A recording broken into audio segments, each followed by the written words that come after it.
मगर जितने भी विधानसभा में सीसीटीवी कैमरा जो भी लगे उसकी भी इंक्वायरी होगी। ये जो वो अपनी शर्ट के ऊपर लगा के घूमते थे, वो इसी चेयर पर ही बैठते थे, शायद अपना पेन भूल गए। क्योंकि शीश महल बनाने वाले लोग इतना सस्ता पेन तो वो यहीं पे छोड़ के ही जाएंगे, अपने साथ तो लेकर नहीं जाएंगे। ये दिल्ली इतिहास की वो बिसात है, हिल गया जहां मुगलों का तख्त और मिट गई अंग्रेजों की हुकूमत, वहां उनके कौड़ियों के गुमान की क्या औकात है। 5 रुपए के पेन से 2002 करोड़ का घटोला किया अरविंद केजरीवाल ने, और सीएजी की रिपोर्ट अपने पिछवाड़े में दाब कर बैठा रहा।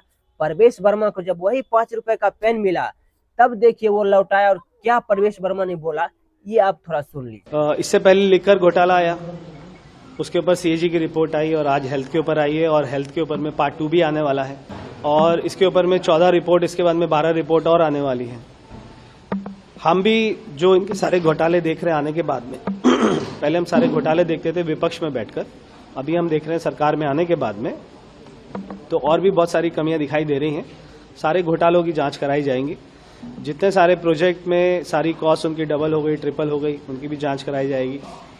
तो कोई भी अगर इसमें दोषी होगा, देखिए हमारा उद्देश्य ये नहीं है कि हम केवल इनके पीछे पड़ जाएं, हमारा मेन उद्देश्य हमारा दिल्ली का विकास रहेगा, उसके ऊपर में हमारा काम रहेगा। मगर अगर दिल्ली के एक्सचेकर का पैसा किसी ने खाया है, लूटा है, भ्रष्टाचार किया है, तो उसको भी सजा मिले। 10 साल तक अरविंद केजरीवाल ने चिल्ला चिल्ला कर जनता के बीच कहता रहा कि हम कट्टर ईमानदार हैं, लेकिन आज पता चला है कि अरविंद केजरीवाल कितना कट्टर बेईमान है। ये कहने पर आप मजबूर हो जाएंगे। मेरे साथ वाली कुर्सी पर एक इंसान इस सदन में खड़ा होकर वो अपने आप को खुदा मानने का ऐसा दावा करता था, और यहाँ पर कश्मीरी हिंदुओं को गाली देने का काम करता था, और उसके पीछे की कुर्सियों में लोग हंसा करते थे कश्मीरी हिंदुओं की हत्या के ऊपर। और वो कहता था कि कौन है एलजी, क्या है एलजी, कहां से आया एलजी। आज वो हमको संविधान की बातें बता रहे हैं। मैं इसके ऊपर में 2 पंक्तियां कहना चाहता हूं। ये दिल्ली इतिहास की वो बिसात है, हिल गया जहां मुगलों का तख्त और मिट गई अंग्रेजों की हुकूमत, वहां उनके कौड़ियों के गुमान की क्या औकात है। मोदी जी के नेतृत्व में ये दिल्ली फिर चमकेगी, अब बस कुछ समय की बात है। और सारी भाजपा की गारंटियां पूरी होंगी। भाजपा द्वारा की गई हमारी मैनिफेस्टो में लिखी हुई एक एक गारंटी पूरी होंगी, क्योंकि ये भाजपा की गारंटी है, मोदी जी की गारंटी है, और मोदी जी की गारंटी ही है गारंटी पूरा होने की गारंटी। मैं इसी बात के साथ में मैं ये रेनॉल्ड का पेन आपको देता हूं, आप जो है उन तक पहुंचा दीजिएगा। ये जो आतिशी मार्लेना इतना हंगामा कर रहा था, ये इसीलिए कर रहा था कि सीएजी का रिपोर्ट पेश नहीं हो, ताकि हमारा जो है चाल चरित्र जनता के सामने नहीं आए। सर, यमुना एक्शन प्लान पे क्या कर रहे हैं? क्या यमुना एक्शन प्लान बहुत जल्दी लागू होने जा रहा है, क्योंकि प्रधानमंत्री का विशेष उसके फर्स्ट ड्रीम प्रोजेक्ट के तौर पे है दिल्ली में? देखो, आपको मैं अभी आप मेरे से हर रोज एक ही बात पूछोगे, तो मैं आपको ये वायदा कर सकता हूं कि हमारी जितनी मीटिंग्स चल रही हैं, और हमारी दिल्ली सरकार भी और भारत सरकार भी जितना इसके ऊपर में सीरियस है, तो हम आपको कोई मान के चलिए 3 साल 3.5 साल में वहाँ पे जॉगिंग भी कराएंगे, बोटिंग भी कराएंगे। देखिए, अभी बहुत कुछ होगा जो पहली बार हो रहा होगा, क्योंकि 10 साल में तो कुछ हुआ ही नहीं है। मगर एलजी साहब के अभिभाषण पे जो इन्होंने हाउस को नहीं चलने दिया, शोर मचाया, ये भी देश के इतिहास में पहली बार हुआ।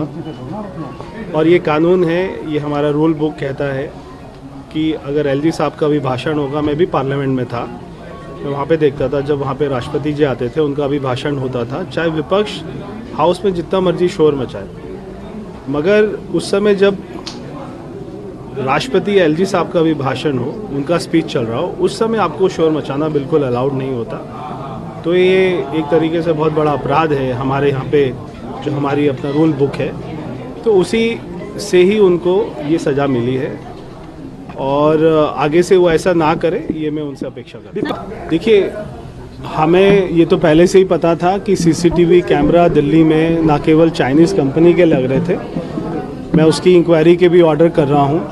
जिन जिन क्षेत्रों में जो हमारे विधायक थे, खासतौर पे बीजेपी के विधायक, उनके क्षेत्रों में एक भी कोई भी सीसीटीवी कैमरा नहीं लगाया जाता था।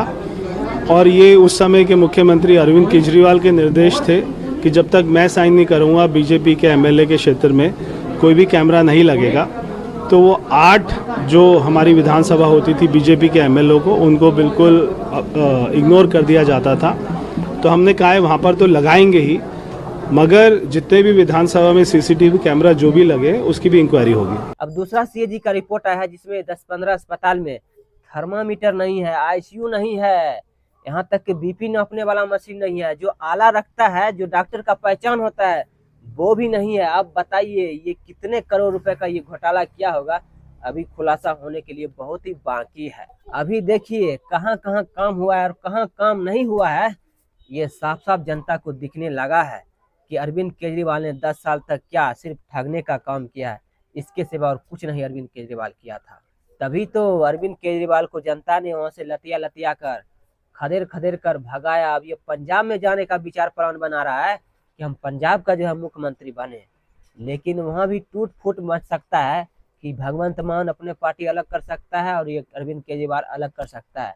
उसके बाद जो है 1 साल के बाद चुनाव होगा तो देखिए बीजेपी का सरकार बनता है या फिर कांग्रेस का बनता है, ये भी कहना मुश्किल हो जाएगा। अब तो अरविंद केजरीवाल कहीं नजर भी नहीं आता, सिर्फ वो अपने चैनल के माध्यम से सिर्फ पोस्ट ही करता है कि बीजेपी ने ये कर रहा है, बीजेपी ने वो कर रहा है। कम से कम इनका भी तो एक इंटरव्यू बाइट होना चाहिए, तभी तो पता चलेगा कि अरविंद केजरीवाल क्या कर रहे हैं। लेकिन ये किस बिल में घुस कर बैठे हुए हैं ये आप नहीं समझ पाएंगे कि कौन सा चाल जो अरविंद केजरीवाल बैठे बैठे रच रहा है। तो आज का वीडियो हम यही एंड करेंगे। अगर वीडियो अच्छा लगा तो एक लाइक करें, अगर चैनल पर नए हैं तो एक बार जरूर सब्सक्राइब करें। हम आपको मिलेंगे इसी तरह के नेक्स्ट वीडियो में। जय हिंद, जय भारत, जय श्री राम।